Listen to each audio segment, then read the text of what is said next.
chose City Neighbors because City Neighbors is unique in a way, and you can actually choose. No, it's unique in a way because of Pod. Pod is different because of how you can actually interact with people. You can actually stay with them for 4 years and actually bond with them and have a connection with them while actually doing the work and many projects that are inside of Pod. This is my agenda. I'm going to be first talking about history. In history, we had to do a who deserves a monument project, and we had to explain why they deserve one. I personally chose U.B. Blake because U.B. Blake was an African American male that inspired others in his music, and I'm pretty sure that he inspired others in like the civil rights and actually inspired this music to actually help encourage others at that time. Next slide.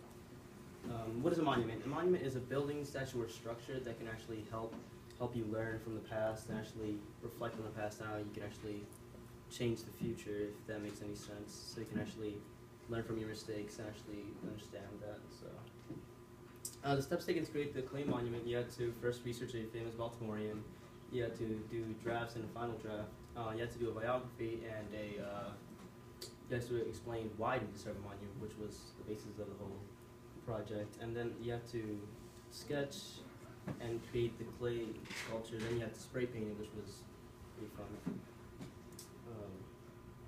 What I learned in history was that a lot of things, like how they made the Veterans Memorial and how they created the Ground Zero Memorial, and how you actually have to take a lot of time and process it to make it perfect, and how, what is it? Hold up. Do you want to pass around your monument for us too to take a look at? Thank you.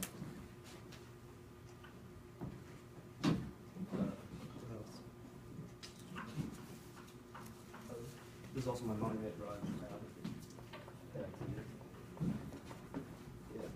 And actually, you learn, like I said before, you had to learn a lot of things about that. And what I was most proud of was the clay sculpture, because it actually took a lot of time.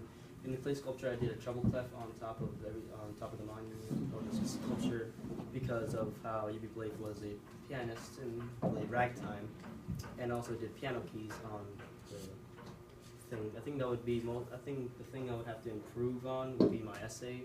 I did a little bit of grammatical errors, which I got 46 out of 50, which I think was pretty bad. It was not bad, but I think I could have done better for it.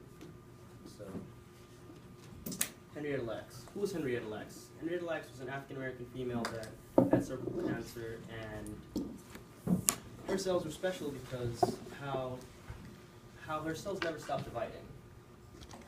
One of the things that scientists believe would be that her relationship with her cousin that worked in an asbestos factory, and her cells never that, and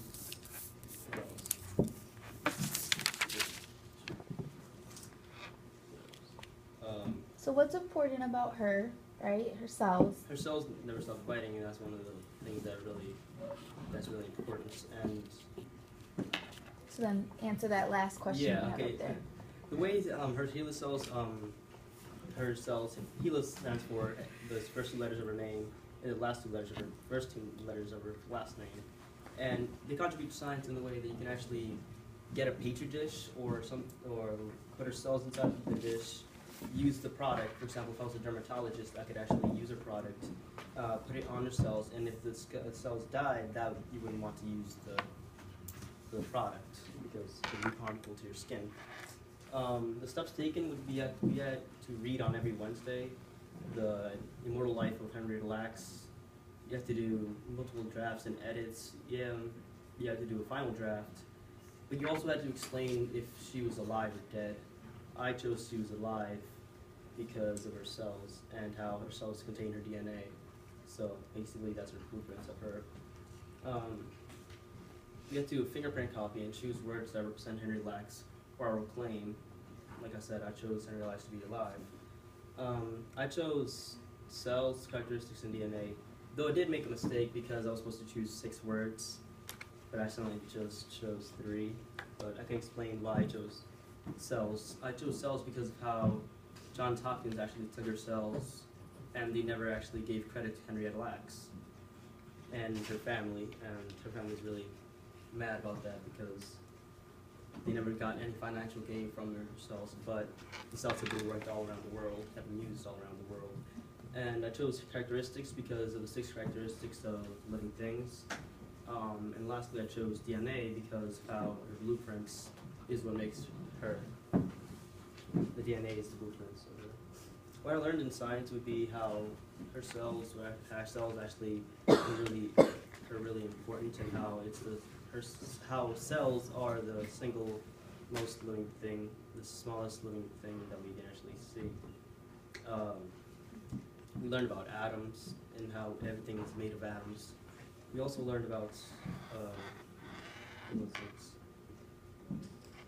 How to escape how to escape from a cell because we had to get out of the nucleus. Yeah. What I was most proud of would be my essay. Though I did make some mistakes on it, but in the end it just turned out all right. So, What makes you the most proud of the essay? because it took time to actually read the whole thing and I got a good grade on it. So,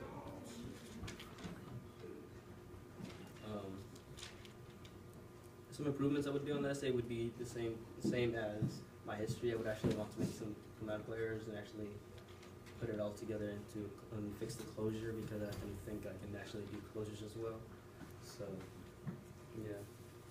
And this is my transition to music. In music, we had to do a lyrical assignment, and my lyrical assignment was poetry. So I did a poem about a female that actually couldn't take it anymore. So she eventually went on drug abuse, and it was pretty sad. So yeah, and then she eventually died, which I just spoiled it. Do you want to read a piece of your poem for us? Read it. I knew a girl named Stacy, got bullied all the time. While writing this rhyme, she was hurt all the time. She couldn't let her happiness shine. No, she wasn't mine, and she wasn't ugly too. So she let the bullies get to her and scared her like goo. That's just. Thank you, I appreciate that. Okay.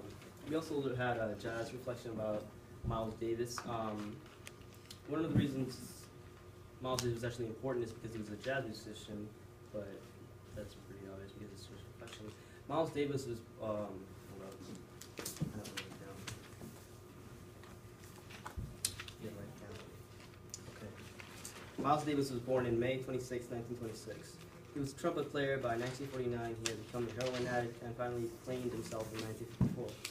He was born in Illinois and was a famous jazz musician at that era. In 1975, he began to drug abuse and became an addict. He received a Grammy for his work in 1990, and in 1991 he died. That's just a brief overview of actually the most important events that actually happened in his life because of the drug abuse was really affecting him. So, what I learned in music would be the chords. Though I was pretty mad that Mr. Perkins said we couldn't use our instruments anymore. So we basically stopped learning on how to play the instruments and actually did more documentaries and things like that, which was, yeah. I was most proud of the lyrical assignment because I actually took time to actually do the whole thing and I actually wanted to fix the whole thing, and I actually did. I had to write it on my phone, and then I actually had to fix the errors that I did on it. Some improvements would be some improvements I would actually do in music would actually be to actually put my effort in it because we didn't really do much in music, so I can't say that I actually cared most about it, though I did, but I didn't really connect to it. In pod, we had a pod letter, which I'm gonna read, and we had to actually explain what we did in pod and how fun it was and everything we had in our first experience. During the first weeks of pod, I was really shy and I did not want to talk to anyone. And it was hard to make any friends, but after a few weeks it became easy and I stopped being shy towards people. Pod is different in which it helps people connect and have a type of warmth that other schools don't. When it comes to advisory, I think that the hardest challenge would be to talk more and actually get yourself to open up to people. when it comes to arguments, I would pay devil's advocate to see the other side, notice the flaws and problems, yet I don't have any arguments with others. And the few skills that I learned from pod is that you need to expose yourself to others and learn from your mistakes, which is just a short part of the whole essay. But yeah, and then we had a trip that we actually went to Turpin Adventures. Turpin Adventures was fun but pretty scary because we actually had to go and go on a zip line. We had to do a course rope and actually go on a swing. That actually you had to cut the rope. It went you all the way up, and then you had to cut the rope, and then you just fell, and you just fell. It felt like you were actually gonna fly out, but no, you had everything inside. This is just my pod. We're pretty diverse, and we all have different personalities. But I think it's really cool because if somebody's like sad, we just figure out a way to make them laugh, and they aren't sad anymore, which is pretty fun. This is William Cornini and the swing. So this is just a picture of it. So yeah. In conclusion, this semester was fun and I learned a lot. Next semester, I think I would actually have to do more work in the way that I actually could get a better grade on it. So if not, for example, if I actually wanted to do the work, I would actually want to do the work, but as well get a good grade because you need to have it better. So yeah, I think that's my conclusion. And this one too. Happy birthday to my dad. Aw, that's Thank you. Aw. And